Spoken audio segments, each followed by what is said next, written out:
Lionel মেসির উচিত হয়নি 2026 বিশ্বকাপে খেলা। লিওনেল মেসির উচিত ছিল 2022 বিশ্বকাপ জেতার পর আন্তর্জাতিক ফুটবলকে বিদায় বলে দেওয়া। গত 4 বছর ধরে তো আসলে আমরা এসবই বারবার শুনে এসেছি, তাই না? কিন্তু 2026 বিশ্বকাপের প্রথম ম্যাচেই লিওনেল মেসি আসলে প্রমাণ করে দিলেন কেন তার বিশ্বকাপে খেলা উচিত। এবং বিশ্বকাপে তিনি তার প্রথম হ্যাট্রিকটা করেছেন আলজেরিয়ার বিপক্ষে। আর্জেন্টিনা 3-0 গোলে আলজেরিয়াকে হারিয়েছে এবং ক্লিনিক্যাল পারফরমেন্স আর্জেন্টিনার, অ্যাবসলিউটলি ক্লিনিক্যাল।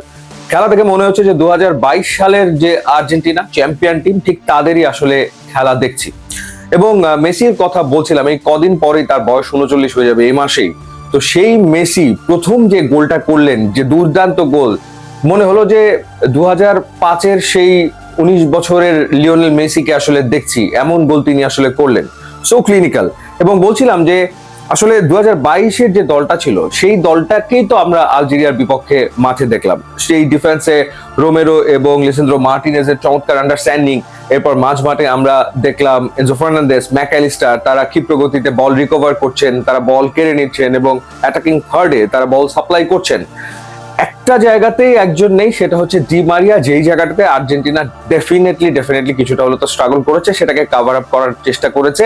এবং আমরা সেখানে দেখেছি যে আলমাডাকে স্কালোনি আসলে ইউজ করেছে। এবং প্রথমে 4-3-3 ফরমেশনে আর্জেন্টিনা ম্যাচ শুরু করলেও অ্যাকর্ডিং টু দ্য সিচুয়েশন তারা আসলে সেই ফরমেশনও চেঞ্জ করেছে। কখনো কখনো মনে হয়েছে যে তারা আসলে 4-4-2-তে তারা আসলে খেলছে। এবং লাউতারো মার্টিনেজ তিনি খেললেন এবং যতদূর মনে পড়ে আমার 54 মিনিট পর্যন্ত খেললেন। তারপরে আলভারেজকে আসলে নামানো হলো।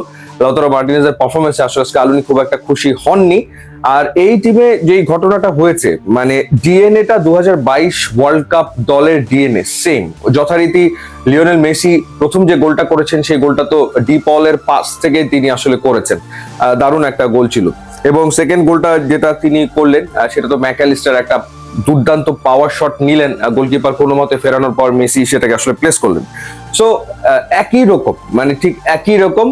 কিন্তু কোনো কোনো জায়গাতে যেমন হচ্ছে একটা সাইডে লেফট ব্যাকে মেদিনা খেলেছেন এবং রাইট ব্যাকে শুরুতে মন্টিয়াল খেলেছেন, পরবর্তীতে মলিনাকে সেখানে আসলে নামানো হয়েছে।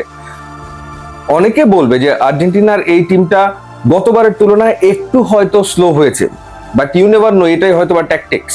গেমটাকে স্লো করে ফেলা, সবসময় আসলে ম্যাচের কন্ট্রোল নিজেদের কাছে রাখা। এবং শুরুর 10 মিনিটের ভেতরেই তো দুটো গোল আসলে হয়ে গেছিল, দুটোই অফসাইডে বাতিল হয়ে গেল। 8 মিনিটের মাথায় মেসি গোল করেছিলেন, অফসাইডে বাতিল না হলে মেসির গোল হয়ে যেত 4টা। মেসির 200তম অ্যাপিয়ারেন্সে মেসি হ্যাট্রিক করলেন আর্জেন্টিনার হয়ে। এবং ওয়ার্ল্ড কাপে তার এখন গোলের সংখ্যা হচ্ছে 16। তিনি জার্মানির Miroslav Klose, all time highest scorer world কাপের, তাকে আসলে স্পর্শ করে ফেলেছেন, তাকে ছুঁয়ে ফেলেছেন। এবং ওয়ার্ল্ড কাপে একটা বিগ ডে গেছে, মানে গতবারের চ্যাম্পিয়ন আর্জেন্টিনা চ্যাম্পিয়নের মতো শুরু করলো 3-0 গোলের জয় দিয়ে ফ্রান্স। তারা দারুণ খেলেছে এবং সেখানে কিলিয়ান এমবাপে জোড়া গোল করেছে, আর্লিং হালান্ড গোল করেছে। So world cup is definitely on, কোনো সন্দেহের ব্যাপারে নাই। এবং আমার মনে হয় যে আর্জেন্টিনার খেলা আর্জেন্টাইন ফ্যানদের মন জুড়িয়ে দিয়েছে। এবং স্কালোনির যে ট্যাকটিক্স, সেটা যথারীতি দুর্দান্ত ছিল এই ম্যাচে। এখন দেখার ব্যাপার এই কন্টিনিউশনটা কেমন আসলে